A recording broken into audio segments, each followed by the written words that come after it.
Hey, Mrparka here. I'm back with the DVD Fiends. It's back open, and I thought for my first review I'd do something special. I pick a movie I've seen more than a couple times, or about a few times, and I know a little bit about it, and I really enjoy it. So I thought I'd start off with coming back with something that's really cool. And I chose to review Toe Tag Pictures' August Underground Penance. It's the third in the August Underground trilogy. Stop watching if you don't want any spoilers from the other previous two films. But anyways, here it is. Pretty cool case. Has some special features on it, but I'm not going to really talk about the features. I'm just going to talk about the film. If you guys have seen August Underground and are familiar with the films, they're a trio. It's a trilogy, a trio of fake snuff films. The first is kind of a groundbreaking film made in, I believe, 2000, somewhere around that time. It's made to look like if you found a VHS, you popped it in, and it's basically exploits of a serial killer and his partner. In the first one, it follows Fred Vogel's character. I guess his name would be Peter, from rumors, stuff like that I've heard, and somebody holding the camera who seems like to be a sidekick. Basically, the sequel, Mortem, follows three people. The original cameraman is gone. Now we are introduced to, of course, Fred Vogel's in there, Maggot, and his sister, who Fred Vogel's with. Mortem is basically the ultimate gross-out movie. They basically seem like they were just like, we're going to top any disgusting, disturbing, crazy movie that comes out, and they pretty much did with Mortem. Mortem's not for everybody. I find it to be my least favorite of the movies, but definitely the most disgusting. If I were to call this the Romero Dead trilogy, Night would be the first one, Day would be Mortem, even though it's not in order. And then, of course, Penance would be Dawn, my personal favorite. And it brings us to August Underground Penance, which is, again, I'll say my personal favorite. Now, nothing taken away from the first one. The first one's the best film, I'd say, the most groundbreaking, but sometimes everyone knows just because it's a better film does not necessarily mean you don't like it better. I think I have a soft spot for this one better. I think it's just all around, it's just better to me. Basically, in the first one, we're introduced to a serial killer. In the second one, we see his rising and foreshadowing of what will happen in the future. And the third, basically, we see the destruction of a serial killer. We see him start to crack. From the second one, his girlfriend is still in this, sister to Maggot, who is now dead because of Fred Vogel's character. And I can only assume that the guy from the first one who disappeared mysteriously was also done away with somehow by Fred Vogel's character. That's what my theory is, comes to the guy in the original, even though he really just didn't want to do it anymore. But I really think that Fred Vogel done away with him somehow, his character, in probably some between the first and the second. But anyways, it just goes to show that this character destroys anything that comes near him. He's responsible for destroying everything, including himself. In this one, we see the couple. They seem semi okay together at first, but you know that the character, the lead serial killer, has completely lost it. He has gone insane. In the opening, you'd see a nice cameo by superfan Rob.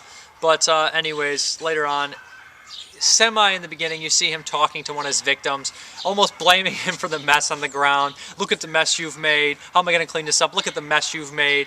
And he seems to be torturing him by himself and not so much even getting that much fun out of it. It seems like a necessity now. And you see some more of his psyche, and he actually seems really messed up in this one.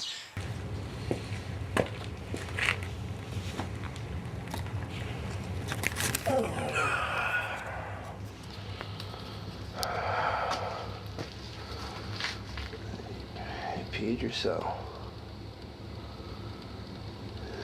You peed yourself, fat boy. You peed yourself, fat boy. You there? You there? You don't look too good. You don't look too good. I don't feel so good. I don't feel so good. Stop it. I don't like myself. I think I'm ugly. Somebody loves me.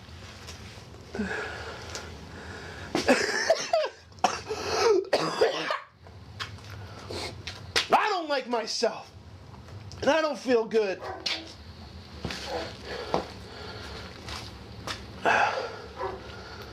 I don't like you. Oh, fuck.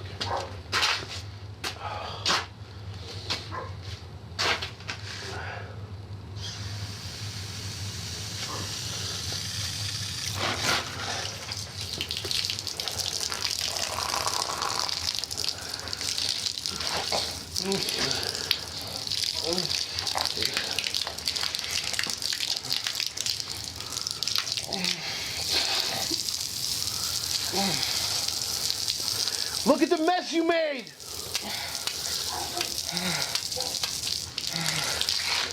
How am I supposed to clean up in here? Look at the mess you made!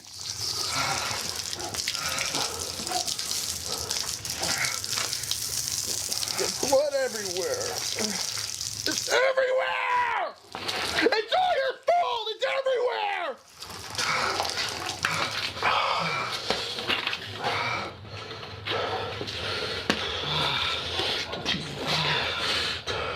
You can't even look at me! You can't even look at me! I hit him too hard. I hit him too hard. I hit him too hard. I hit him too hard. Something has definitely affected him, and it's finally catching up with him, and finally his darker side already than the first one. He's a serial killer, but he seemed lighthearted and loving it and enjoying it, which is sick. But this one, you see him completely snapping and completely going over the edge. Big SB. Anyways, this really I like this about it because it's the breakdown, destruction of a serial killer. You've seen this character, now you get to see him completely snap. Krusty in this one, the girl, she's getting thinner. She looks sickly. She looks like she's dying. She lets they do a lot of different things for excitement, which is kind of sad. You see him do coke, and you see her have sex with a random person in a bathroom at a concert. All sorts of things. These people are self-destructive, and this is pretty much the film that's on their way out. The gore in this one is it's not better, but there's more of it, and the camera used, it was supposed to take place later, so the camera's better, so you see it. They cut somebody's guts out, and it's really realistic, really disgusting, really crazy, really nasty. All the gore is really top-notch. The sleaze in this movie is through the roof. At points, he's like just kind of fooling around with girls, and really disgusting, taking porno magazines and spitting on them and putting them on the wall. And he has like a collage that he's working on. He's putting them on people, and his girlfriend seems to be getting upset with the whole idea of this. Maybe even jealousy is kind of in there. And he starts beating her. He starts beating everyone. He's just completely out of control in this one. He's on, like I said, it's he's losing it. And you can only assume by the end that he's been caught, or he will be caught. Because by the end he's alone again, due to, you know, everybody around him seems to kind of get destroyed or destroys themselves or something along those lines. No one stays around him too long, whether they're dead or they're just trying to get the hell out of there. But I would highly recommend August Underground Penance. It is my personal favorite of the trilogy. The gore's the best. The performances are my personal favorite, and the kill count is very high. As sick as it says, there's a lot of quotable lines in the movie, and me and my friends sometimes quote it. Look at the mess you've made. How am I going to clean this up? Look at the mess you've made. Look at the mess you've made. I run around saying that at work sometimes when messes are spilled. I don't know. I'm sick. But anyways, I can't say how much more I like this movie. There's a lot of crazy scenes in this one. Like, again, it's not Mortem. It's not trying to outdo it, but you know, the scenes are disturbing and they are there. It's more like the first, but just, I guess, bigger. And the end. It's the end of the trilogy, and you can tell. But anyways, I'm trying to think. Oh, there's a scene in here particularly. There's a family raped on Christmas Eve and killed. That's a lot Henry-esque. And this one is, again, kind of like Henry. I think they all are in a way, you know. The idea that sometimes you're enjoying them, light along like, yeah, oh, yeah, blah, but then all of a sudden they do something even too sick for you to watch, and again, you feel disgusted and guilty. But this is August Underground Penance. Go to the Toe Tag website if you want it. I'm not sure if they're actually selling this anymore, but rumor is there's a box set coming with all three and some special features and stuff. You know, I'll be having that bad boy. But anyways, thank you for watching. I'm Mrparka. Have a good one. Bye. Careful.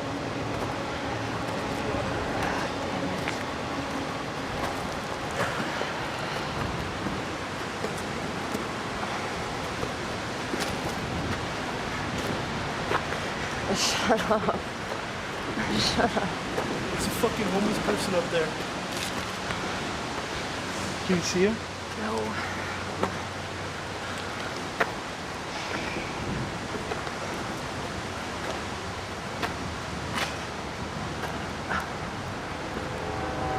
You think that's his money cup?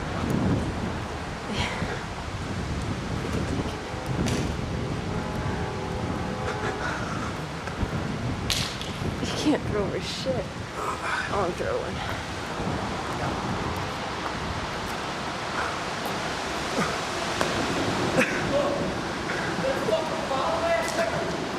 What are you gonna do about it, fag? You got my fucking money, dickhead. What the fuck are you gonna do about it, fag? Huh? Wanna fuck around, fat ass? What? No. Wanna fuck around? Why don't you pick up my fucking money? What the Why don't you fuck? pick up my fucking money? Why did you stop fucking me up, fag? You thought you fucking me with your fucking ass, you understand? Hold up. Get the fuck in the bag. Chill. Get the fuck in the bag. Alright, listen. Oh my god. Chill out. I'll get my shit. Hey, he said get in the bag, punk. What the fuck did I tell you? Get the fuck in the bag. Alright. I'll get in the bag. Take his money. I'm hungry too.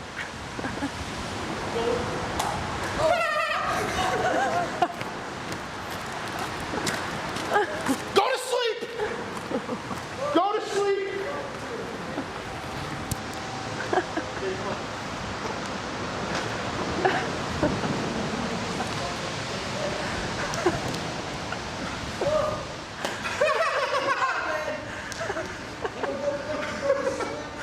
Assholes like you throwing shit.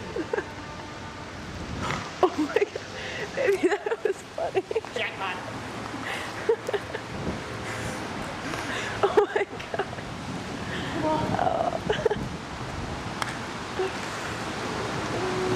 When I come back here, fag, I don't want to even fucking see you. Get a fucking job.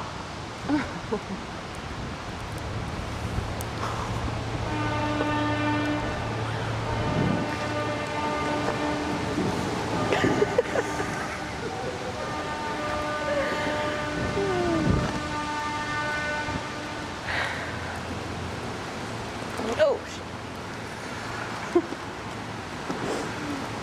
You're funny.